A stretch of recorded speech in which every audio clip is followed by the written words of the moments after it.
ನಮಸ್ಕಾರ ಸ್ನೇಹಿತರೆ, ನಾನು ಮರಡಳ್ಳಿ ನಾಗಚಂದ್ರ, ಚಿತ್ರ ನಿರ್ದೇಶಕ.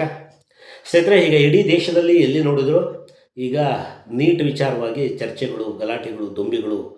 ಪೊಲೀಸರು ವಿದ್ಯಾರ್ಥಿಗಳ ಪ್ರತಿಭಟನೆ ಯಾರು ಮಾಡ್ತಿದ್ರು ಅವ್ರ ಮೇಲೆ ಕೈ ಮಾಡ್ತಾ ಇದ್ದಾರೆ, ವಿದ್ಯಾರ್ಥಿಗಳು ಕೂಡ ಪೊಲೀಸರ ಮೇಲೆ ಕೈ ಮಾಡ್ತಾ ಇದ್ದಾರೆ. ನಾವೆಲ್ಲ ನೋಡ್ತಾನೆ ಇದ್ದೀವಿ ಸೋಷಿಯಲ್ ಮೀಡಿಯಾಗಳಲ್ಲಿ.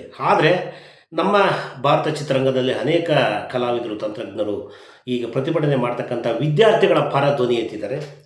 ಅಂದರೆ ನಾನು ಸಲ್ಮಾನ್ ಖಾನ್ ಕೂಡ ಅವರು ಕೂಡ ಧ್ವನಿ ಎತ್ತಿದರೆ, ನಮ್ಮ ಕನ್ನಡ ಚಿತ್ರರಂಗದಲ್ಲಿ ಅನೇಕ ಕಲಾವಿದರು ಕೂಡ ವಿದ್ಯಾರ್ಥಿಗಳ ಪರ ಧ್ವನಿ ಎತ್ತಿದ್ದಾರೆ. ಖಂಡಿತ ಯಾರಿಗೆ ಅನ್ಯಾಯ ಆಗುತ್ತೋ ನಾವು ಅವ್ರ ಪರ ನಿಂತ್ಕೋಬೇಕು, ಅವ್ರಿಗೆ ಧ್ವನಿಯಾಗಿ ನಿಂತ್ಕೋಬೇಕು. ಮುಂದಿನ ದಿನಗಳಲ್ಲಿ ಅನ್ಯಾಯ ಆಗಬಾರ್ದು ಅಂತ. ಆದರೆ ಈಗ ನೋಡಿ, ನಮ್ಮ ಕನ್ನಡ ಚಿತ್ರರಂಗದಲ್ಲಿ ನಮ್ಮ ಪ್ರಕಾಶ್ ರಾಜು ಹಾಗೆ ಕಿಶೋರ್ ಅವರು ಈ ವಿಚಾರವಾಗಿ ಇಲ್ಲಿಂದ ಎಲ್ಲಿಗೆ ಡೆಲ್ಲಿಗೆ ಹೋಗಿ ಜಂತರ್ ಮಂತರ್ಗೆ ಹೋಗ್ಬಿಟ್ಟು ಪ್ರಕಾಶ್ ರಾಜ್ ಅವರು ಅಲ್ಲೇ ಠಿಕಾಣಿ ಓಡ್ಬಿಟ್ಟಿದ್ದಾರೆ. ಯಾಕಂದರೆ ಪ್ರಕಾಶ್ ರಾಜ್ ಕಿಶೋರ್ ಅವರು ಗೊತ್ತಾಗ್ತಾ ಇದೆ, ಅವರು ಒಂದು ಒಂದು ಒಂದು ಪಕ್ಷದ ಪರವಾಗಿ ಕೆಲಸ ಮಾಡ್ತಾರೆ ಅಂತ ನಮ್ಗೆ ನೀಟಾಗಿ ಗೊತ್ತಾಗುತ್ತೆ. ಯಾಕಂದರೆ ಅವರು ನೋಡಿ, ಈಗ ನೀಟ್ ವಿಚಾರವಾಗಿ ವಿದ್ಯಾರ್ಥಿಗಳು ಪ್ರತಿಭಟನೆ ಮಾಡ್ತಾ ಇದ್ದಾರೆ, ಅವರ ಪರವಾಗಿ ಅಲ್ಲಿ ಕೂತಿದ್ದಾರೆ. ಇಲ್ಲಿ ಕಿಶೋರ್ ಅವರು ಕೂಡ ಮಾತಾಡ್ತಾ ಇದ್ದಾರೆ. ಬೇರೆ ಯಾವುದೇ ಸಮಸ್ಯೆಗಳಿಲ್ಲಿದೆ, ಬಿಡಿದೆಯಲ್ಲಿ ಪಾಪ ರೈತರು ಭೂಮಿ ಕಳ್ಕೊತಾ ಇದೀವಿ ಅಂತ ಹೇಳ್ತಾ ಇದ್ದಾರೆ. ಹೋದ ವರ್ಷ CET ವಿಚಾರವಾಗಿ ಪ್ರಶ್ನೆ ಪತ್ರಿಕೆ ಬಯಲಾಯಿತು ಕರ್ನಾಟಕದಲ್ಲಿ. ಅವರೆಲ್ಲ ಬಿಡಿ, ಸರ್ಕಾರ ಒಳಗಡೆ ಆಗ್ತೋಕೆ ಆ ಸಮಯದಲ್ಲಿ ಯಾರೂ ಪ್ರತಿಭಟನೆ ಮಾಡಲಿಲ್ಲ. ಇವ್ರು ಯಾರು, ಪ್ರಕಾಶ್ ರಾಜು ಕಿಶೋರ್ ಅವರು. ಈಗ ಯಾಕಂದರೆ ಇವರಿಗೆ ಹೇಗೆ ಬೇಕೋ ಹಾಗಾಗಿ ಅದನ್ನ ಬಳಕೆ ಮಾಡ್ಕೋತಾರೆ. ಯಾರಾದರೂ ಪ್ರತಿಭಟನೆ ಮಾಡ್ತಾರೆ ಒಂದು ಸರ್ಕಾರದ ವಿರುದ್ಧ, ಒಂದು ಆಡಳಿತ ಪಕ್ಷದ ವಿರುದ್ಧ ಅಂದರೆ, ಯಾಕಂದರೆ ಇವರಿಗೆ ಆಡಳಿತ ಪಕ್ಷ ಕಂಡ್ರೆ ಇವ್ರಿಗಾಗಲ್ಲ. ಇದು ಸತ್ಯ ಹೇಳ್ತಾ ಇದ್ದೀನಿ, ನ್ಯಾಚುರಲ್ ನಡೀತಾ ಇರೋಂಥ ವಿಚಾರ, ನಿಮ್ಗೆ ಗೊತ್ತಿರ್ತಕ್ಕಂಥ ವಿಚಾರನೇ. ಅದರಿಂದ ಅವರು ಹೋಗ್ಬಿಟ್ಟು ಅಲ್ಲಿ ಪರ ಕೂತ್ಕೊಂಡು ಮಾಡಿದರೆ ಓಕೆ, ಅದು ಅವರ ಪರವಾಗಿ ಅವರು ಧ್ವನಿ ಎತ್ತಿದರೆ ಸಂತೋಷ. ಆದರೆ ನಾವಿಲ್ಲಿ ಮಾತಾಡ್ತಾ ಇರೋದು ಯಾವ ಪಕ್ಷದ ಪರವಾಗಿ ಅಲ್ಲ ಸ್ನೇಹಿತರೆ. ನಾನು ನಮ್ಮ ಕಲಾವಿದರಿಗೆ ಒಂದು ತಿಳಿ ಮಾತು ಹೇಳ್ತೀನಿ. ಯಾಕಂದರೆ ಈಗೆಲ್ಲ ಕೆಲವರೆಲ್ಲ ಟ್ವೀಟ್ ಮಾಡಿದ್ದೀರಾ ನಮ್ಮ ಕಲಾವಿದರು, ಅಂದರೆ ವಿದ್ಯಾರ್ಥಿಗಳ ಪರವಾಗಿ, ನೀಟ್ ಪರವಾಗಿ ಟ್ವೀಟ್ ಮಾಡಿದ್ದೀರಾ. ಒಂದು ಕಲಾವಿದರ ಅರ್ಥ ಮಾಡ್ಕೊಳ್ಳಿ, ನಾನು ಹೇಳೋದು, ನೀಟ್ ಮುಗಿದು 1.5-2 ತಿಂಗಳಾಗೋಗಿದೆ. ನೀಟ್ ಪರೀಕ್ಷೆ ಮುಗಿದು ಹಿಂದೆ 2 ತಿಂಗಳ ಹಿಂದೆ ಅಕ್ರಮ ಆಯಿತು, ಪ್ರಶ್ನೆ ಪತ್ರಿಕೆ ಬಯಲಿಗೆ ಬಂತು. ಆವಾಗ ಸರ್ಕಾರ ಎಚ್ಚೆತ್ತುಕೊಂಡು ಅದಕ್ಕೆ ಬೇಕಾದಂಥ ಅಧಿಕಾರಿಗಳನ್ನ ಕಂಡುಹಿಡಿದು ಯಾರು ಪ್ರಶ್ನೆ ಪತ್ರಿಕೆ ಲೀಕ್ ಮಾಡೋದು ಅವ್ರನ್ನೆಲ್ಲ ಒಳಗಡೆ ಹಾಕಿ ಜೈಲಿಗೆ ಕಳಿಸಿದ್ದಾರೆ. ಮತ್ತು ವಿದ್ಯಾರ್ಥಿಗಳಿಗೆ ನೀಟ್ ಪರೀಕ್ಷೆ ಬರೆಯೋದಕ್ಕೆ ಅವಕಾಶ ಮಾಡಿಕೊಟ್ರು. ಅವರೆಲ್ಲ ಬರೆದ್ರು, ಹೊರಟೋದ್ರು ಮುಂದೆ. ಆದರೆ ಈಗ ಒಂದು 3 ದಿವಸದಿಂದ ಇದು ಯಥೇಚ್ಛವಾಗಿ ಆ ಹೆಸರಲ್ಲಿ, ನೀಟ್ ಹೆಸರಲ್ಲಿ ಪ್ರತಿಭಟನೆ ಮಾಡ್ತಾ ಇದ್ದಾರೆ ಜಂತರ್ ಮಂತರಲ್ಲಿ ವಿದ್ಯಾರ್ಥಿಗಳು. ಇದರಿಂದ ಅನೇಕ ಗೊತ್ತಾಗುತ್ತೆ, ರಾಜಕೀಯ ಕುಮ್ಮಕ್ಕಿರುತ್ತೆ ಅಂತ. ಅದರಲ್ಲಿ ನಮ್ಮ ಕಲಾವಿದರು ಅರ್ಥ ಮಾಡ್ಕೋಬೇಕು, ಯಾವ ವಿಚಾರವಾಗಿ ನಾವು ಧ್ವನಿ ಎತ್ತುತ್ತಾ ಇದ್ದೀವಿ. ಕಲಾವಿದರೆ, ನಾನು ನಿಮ್ಗೆ ಹೇಳ್ತಾ ಇರೋದು, ಇದು ಮುಗಿದು ಹೋದ ಅಧ್ಯಾಯ ನೀಟು. ಆ ಹೆಸರಲ್ಲಿ ಈಗ ಮಾಡ್ತಾ ಇದ್ದಾರೆ. ನೀವ್ಯಾಕೆ ಕಲಾವಿದರು, ನಾನು ಹೇಳ್ತಾ ಪ್ರಕಾಶ್ ರಾಜು ಕಿಶೋರು ಮತ್ತು ಇನ್ನು ಅನೇಕ ಕಲಾವಿದರು ಈಗ ಅದಕ್ಕೆ ಹೋರಾಟಕ್ಕೆ ಅವ್ರ ಪರವಾಗಿ ನಿಂತಿದ್ದೀವಿ ಅಂತ ಹೇಳ್ತಾ ಇದ್ದೀರಲ್ವಾ. ಈ 2 ತಿಂಗಳ ಹಿಂದೆ ಏನು ಮಾಡ್ತಾ ಇದ್ರಿ? ಅವತ್ತು ಯಾಕೆ ನೀವು ಧ್ವನಿ ಎತ್ತಲಿಲ್ಲ, ಕಾಮೆಂಟ್ ಮಾಡಲಿಲ್ಲ, ಟ್ವೀಟ್ ಮಾಡಲಿಲ್ಲ ವಿದ್ಯಾರ್ಥಿಗಳ ಪರವಾಗಿ? ಇವತ್ತು ಮಾಡ್ತಾ ಇದ್ದೀರಾ, ಯಾಕೆ? ಅದಕ್ಕೆ ಹೇಳೋದು, ತಿಳ್ಕೊಂಡು ಮಾತಾಡಬೇಕು. ಇದು ಮುಗಿದೋಗಿರೋ ಅಧ್ಯಾಯ. ಈಗ ಮಾಡ್ತಾ ಇರೋ ಒಂದು ಕಲಾವಿದರಿಗೆ ಒಂದು ಅರ್ಥ ಮಾಡಿಸ್ತೀನಿ, ತಿಳ್ಕೊಳ್ಳಿ.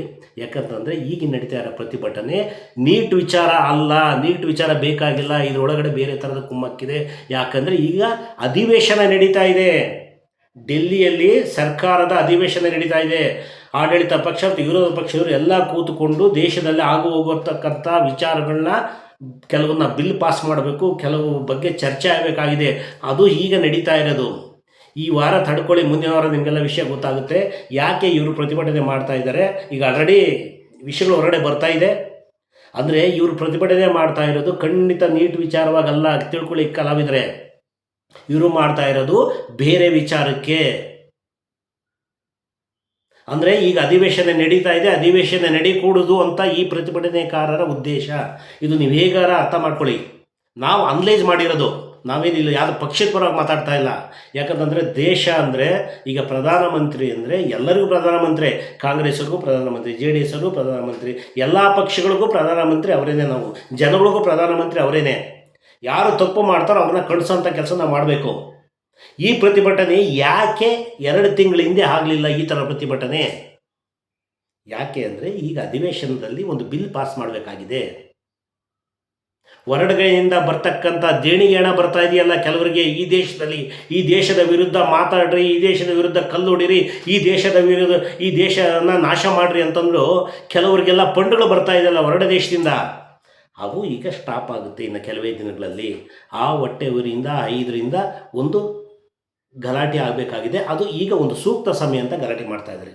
ಸ್ನೇಹಿತರೆ, ನಾನು ಚಿಕ್ಕದಾಗಿ ಯೋಚನೆ ಮಾಡಿ, ನನಗೆ ಕಲಾವಿದರಿಗೂ ಹೇಳೋದು, ಸಾರ್ವಜನಿಕರಿಗೆ ಹೇಳೋದು, ಇದು ನೋಡಿ 2 ತಿಂಗಳಿಂದ ಮುಗಿದೋಗಿರ್ತಕ್ಕಂಥ ವಿಚಾರ.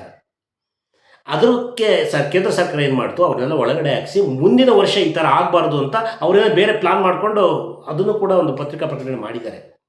ಈಗ ಅವ್ರು ರಾಜೀನಾಮೆ ಕೊಡಿ, ಇವ್ರು ರಾಜೀನಾಮೆ ಕೊಡಿ, ಈಗ ರಾಜೀನಾಮೆ ಹೊರಟೋಯ್ತು, ಬೇರೆ ಬೇರೆ ವಿಚಾರಗಳೆಲ್ಲ ತಿರುಗ್ತಾ ಇದೆ.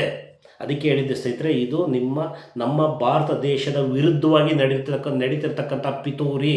ಅರ್ಥ ಮಾಡ್ಕೊಳ್ಳಿ. ನೀವು ಕೆಲವರೆಲ್ಲ ಕಾಮೆಂಟ್ಗಳಾಗ್ತೀರ ಕೆಟ್ಟದಾಗಿ. ಅಂದರೆ ಒಂದು ಸ್ವಲ್ಪ ಯೋಚನೆ ಮಾಡಿ ಕಾಮೆಂಟ್ಗಳಾಗಬೇಕು, ಯೋಚನೆ ಮಾಡಿ ಟ್ವೀಟ್ಗಳಾಗಬೇಕು ಸ್ನೇಹಿತರೆ. ದಯವಿಟ್ಟು ನಮ್ಮ ಕಲಾವಿದರಿಗೆ ಹೇಳೋದು, ತಿಳ್ಕೊಳ್ಳಿ. ಏನಾದರೂ ವಿಚಾರ ನೀವು ಹಾಕೋಕ್ಕಿಂತ ಮುಂಚೆ ಇದು ಯಾವುದು ಒಳಿತು, ಯಾವುದು ಕೆಟ್ಟಿದ್ದು, ಹಿಂದೆ ಏನಾಗಿತ್ತು, ಮುಂದೆ ಏನಾಗ್ತಾಯಿದೆ, ಈಗ ಯಾಕೆ ನಡೀತಾ ಇದೆ, ಈ ವಿಚಾರವನ್ನು ಅರ್ಥ ಮಾಡಿಕೊಂಡು ನೀವು ಟ್ವೀಟ್ ಮಾಡಿ, ಕಾಮೆಂಟ್ಗಳು ಮಾಡಿ. ನಮ್ಮ ಕಲಾವಿದರಿಗೆ ಹೇಳೋದು, ಸುಮ್ಮನೆ ಯಾರೋ ಈ ಪ್ರಕಾಶ್ ರಾಜು, ಈ ಕಿಶೋರ್ ಅಂತವ್ರು ಇರ್ತಾರಲ್ವ, ಇವ್ರನ್ನ ನೀವು ತಲೆಯಲ್ಲಿ ಕುಡಿಸ್ಕೊಬೇಡಿ. ಯಾವತ್ತು ನಾವು ದೇಶನ ಉಳಿಸಕ್ಕಂಥ, ದೇಶನ ಆಳ್ತಕ್ಕಂಥ, ದೇಶನ ಯಾರು ಮುನ್ನಡೆಸ್ತಾರೋ, ದೇಶದ ಪರವಾಗಿ ಯಾರು ಇರ್ತಾರೋ, ದೇಶದ ವಿರುದ್ಧ ಯಾರು ಮಾತಾಡ್ತಾರೋ ಅವ್ರ ಪರವಾಗಿ ಧ್ವನಿ ಎತ್ತೋಣ. ಅದು ಈ ಥರ ಅಲ್ಲ. ಸ್ವಲ್ಪ ಕಲಾವಿದರು ಇದ್ರ ಕಡೆ ಗಮನ ಕೊಡಿ. ಯಾವುದು ಒಳಿತು, ಯಾವುದು ಕೆಟ್ಟಿದ್ದು ಅನ್ನೋದ್ರ ಬಗ್ಗೆ ತಿಳಿದು ನೀವು ಟ್ವೀಟುಗಳು ಹಾಕಿ ಅಂತ ನಿಮ್ಮಲ್ಲಿ ಕಳಕಳಿಯ ಪ್ರಾರ್ಥನೆ. ನಮಸ್ಕಾರ ಸ್ನೇಹಿತರೆ.